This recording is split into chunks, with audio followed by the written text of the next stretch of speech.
펼쳐나가는 이 새해에 하나님의 은총이 여러분과 함께 하시기를 빕니다. 하나님의 아들 예수님은 30년 동안의 침묵과 기다림 끝에 공생의 시작과 복음을 증거하시기 위해 갈릴리 나사렛으로부터 와서 세례 요한을 만납니다. 세례 요한은 구약의 마지막 선지자로 그의 사역은 메시아의 길을 예비하는 것이었습니다. 그는 광야에 외치는 자의 소리였습니다. 그 소리가 뭐였나요? 회개하라, 천국이 가까이 왔느니라 입니다. 그는 낙타옷을 입었고 허리에는 가죽띠를 띠고 음식은 메뚜기와 석청을 먹으면서 당시 죄악으로 굳어져 있던 백성들을 향하여 아주 강력한 메시지를 전했습니다. 이미 도끼가 나무 뿌리에 놓여졌으니 좋은 열매를 맺지 아니하는 나무마다 찍어 불에 던지우리라 이렇게 외치자 백성들의 마음이 녹기 시작했고 세례 요한에게로 몰려왔습니다. 많은 백성들이 세례를 받기에 이르렀고 그의 앞에서 하나님의 말씀을 듣기 시작합니다. 이런 세례 요한에게 예수님은 공생애를 시작하시기 전에 물세례 받기를 청합니다. 세례는 옛사람은 물에 장사되고 새사람으로 다시 태어나는 것을 말합니다. 나의 죄가 용서받고 내가 새롭게 구원을 얻은 것이죠. 물로 씻음으로 새롭게 태어난다는 정결 의식의 일종입니다. 구약에서는 노아의 홍수 사건과 이집트를 탈출한 이스라엘 백성들이 기적적으로 홍해를 건넜던 사건이 바로 또 이걸 예표하고 있고, 또 한 가지는 그들은 난지 8일 만에 할례 의식을 행했는데 이게 바로 세례의 표식이었습니다.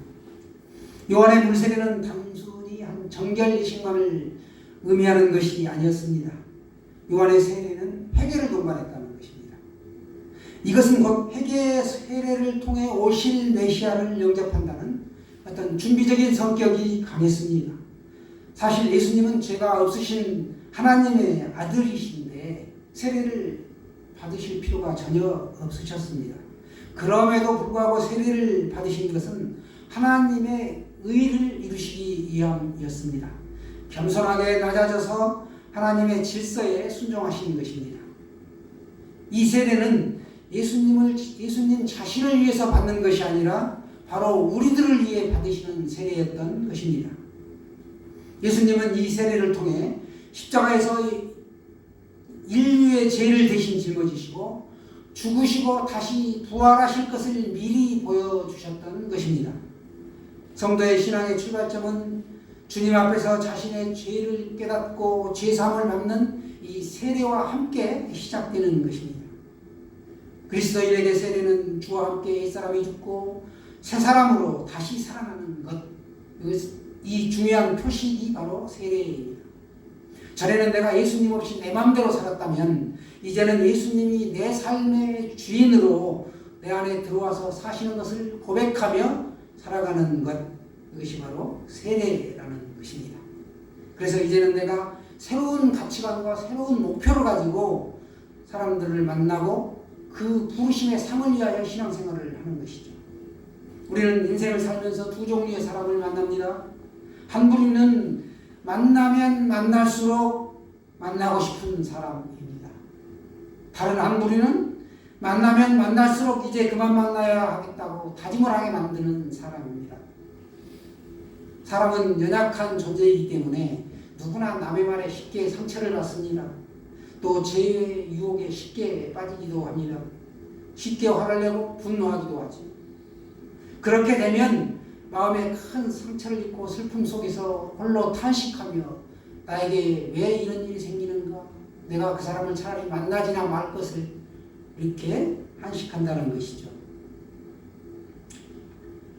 만일 내 손바닥에 지금 가시가 박혔다면 그것을 빼내야 합니다. 가시를 그대로 두면 누군가가 나에게 와서 손을 잡으면 악수를 청하면 그 아픈 가시 때문에 엄청나게 내가 고통을 호소하게 되죠.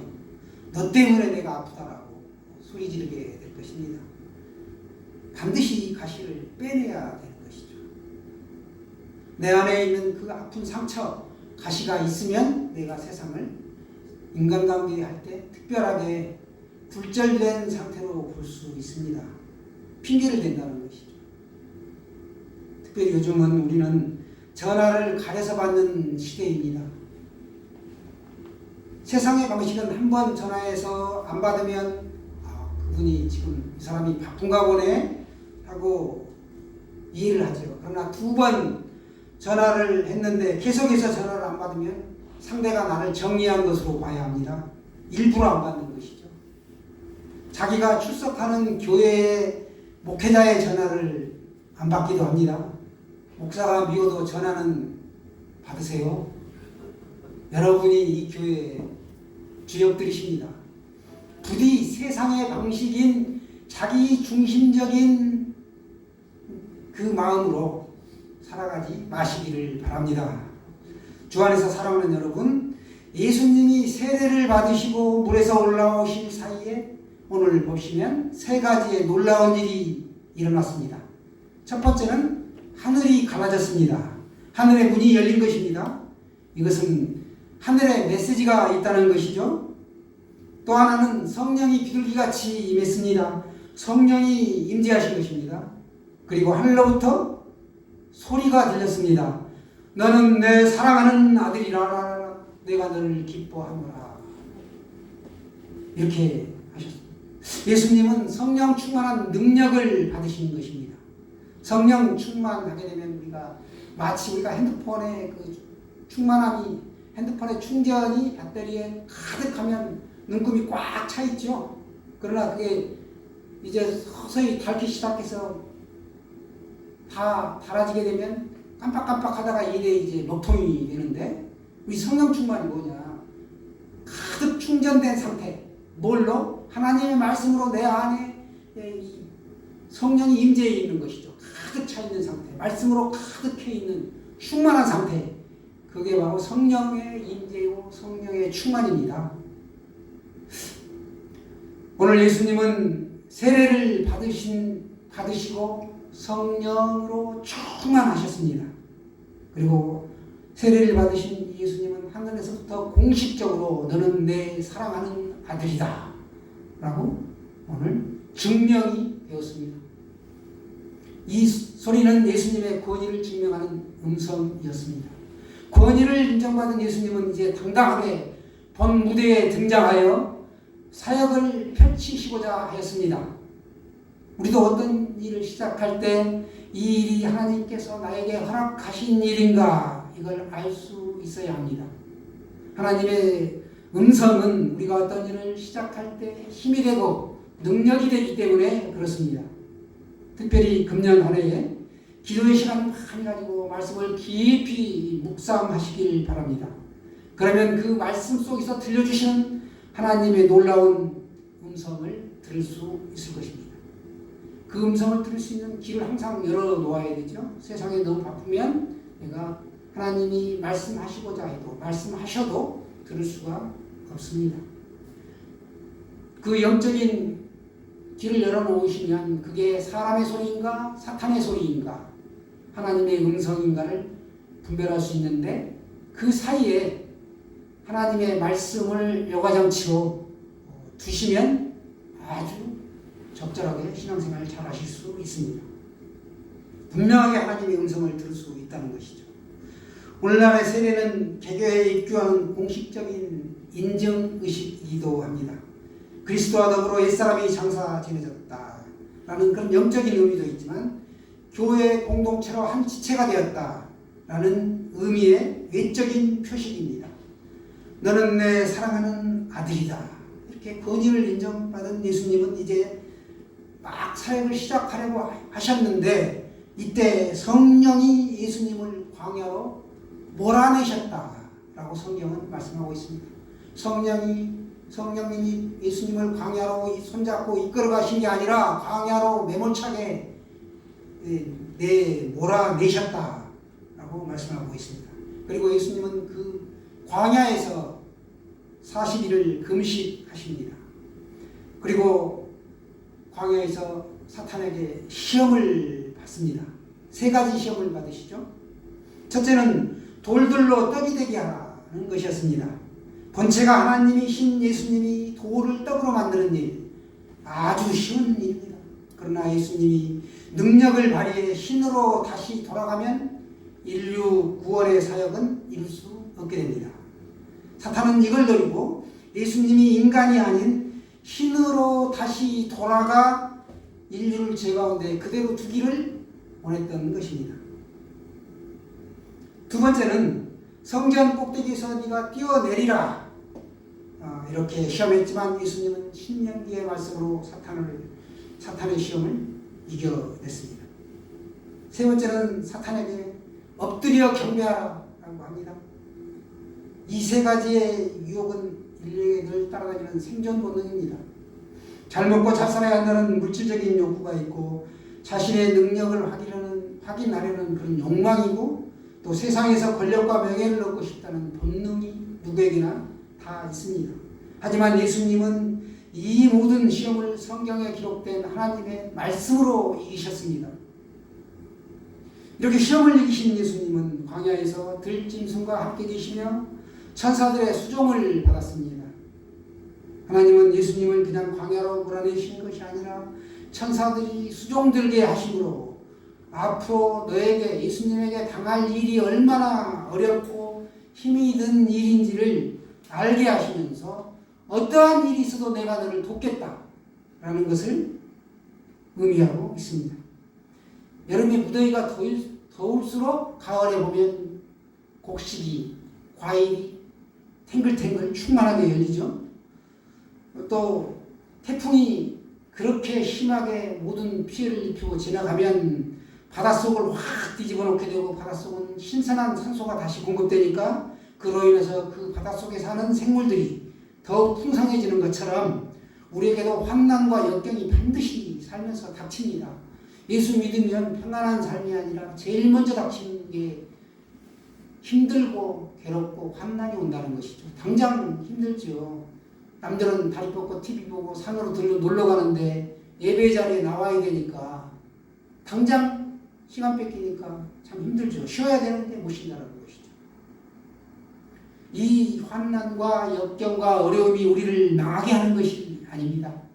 우리를 더욱 복되게 하고 더욱 큰 것을 주시기 위한 하나님의 원대한 계획이 있습니다. 예수님은 광야에서 금식의 이 고통과 사탄의 시험이 있었기에 십자가의 자리까지 갈 수 있었습니다. 그 주님의 십자가가 있었기에 오늘날 우리가 다 구원받을 수 있는 것입니다. 주님이 고난의 자리에 있을 때 하나님께서 천사의 수종을 받게 하셨듯이 우리들이 고난을 받고 어려움을 겪을 때 하나님은 우리에게도 수종들은 천사를 보내주실 것입니다. 시험을 통과하신 예수님은 하나님 나라의 복음을 전파하셨습니다. 15절 말씀 우리 다 같이 보겠습니다.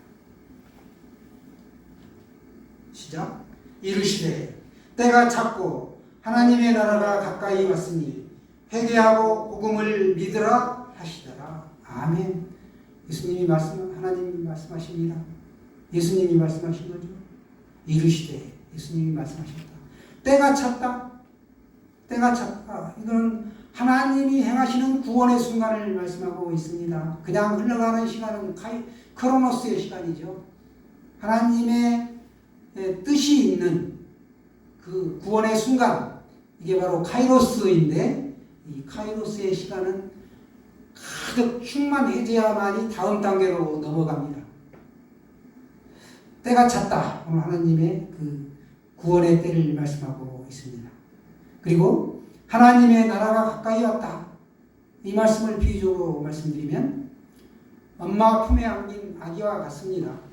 아기는 엄마가 자기 생명이죠. 아기는 그 엄마의 냄새와 또 살갗으로 느끼고 얼굴로 보고 감촉으로 느끼고 엄마에게 안겨있기만 하면 아기는 생명을 충만하게 그 안에서 느낄 수 있습니다.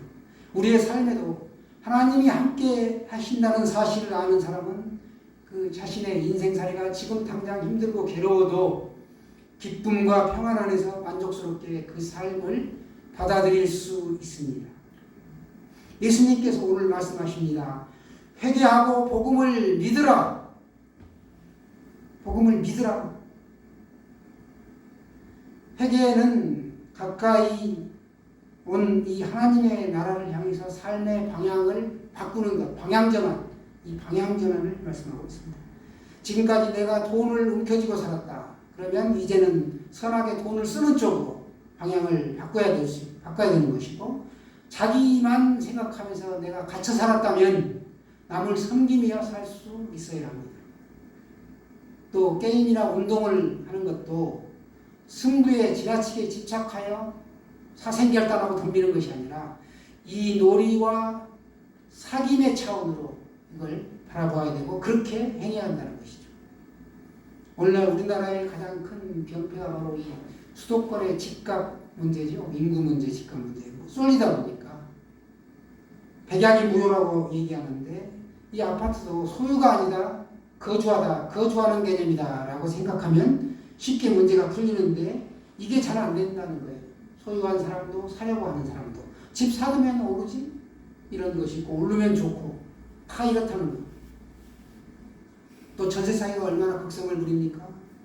그런데 이런 이 험악한 세상에서 척박하고 이 살벌한 현실에서 내가 선한 뜻을 가지고 살면 세상 사람들은 그런 사람을 가리켜 세상 물정 모르는 어리석은 사람이다 라고 이야기합니다.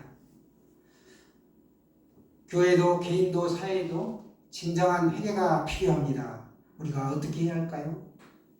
답은 복음을 믿는 것입니다. 복음은 하나님의 아들 예수 그리스도, 예수 그리스도가 복음입니다. 인류 역사에서 가장 기쁜 소식, 이것은 예수님이 2000년 전에 목수의 아들로 이 땅에 오셨다는 사실입니다.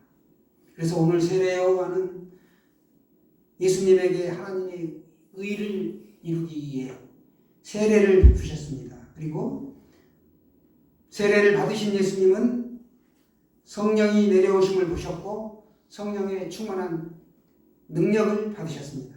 그리고 사탄의 3가지 시험을 받았지만 사탄을 능히 이기셨습니다. 그 이후에야 예수님은 비로소 본무대에 짜잔 하고 등장하여 힘차게 사역을 펼치셨습니다. 그 첫 출발이 뭐냐? 복음을 전파하셨습니다. 복음을 믿으라. 이 마가가 오늘 복음을 단순히 믿으라라고 말하지 않고 복음을 믿으라고 말하고 이해하지 말라, 이해하라고 말하지 않았다는 거예요. 이해보다 믿음이 한 단계 위라는 사실입니다. 복음을 너는 이해하라고 말하지 않고 복음을 믿으라라고 말했다는 것을 우리가 한번 눈여겨볼 필요가 있습니다. 여러분이 금년 한 해를 소망 가운데 주님이 주시는 힘으로 힘차게 달려가시기를 원합니다. 하나님이 함께해 주시고 도와주시고 힘주실 것입니다. 여러분이 하시는 일을 통해서 하나님의 나라가 확장되는 역사가 이루어지시기를 주님의 이름으로 축원합니다. 준비하신 예물 하나님 앞에 올려드리겠습니다. 찬송가 304장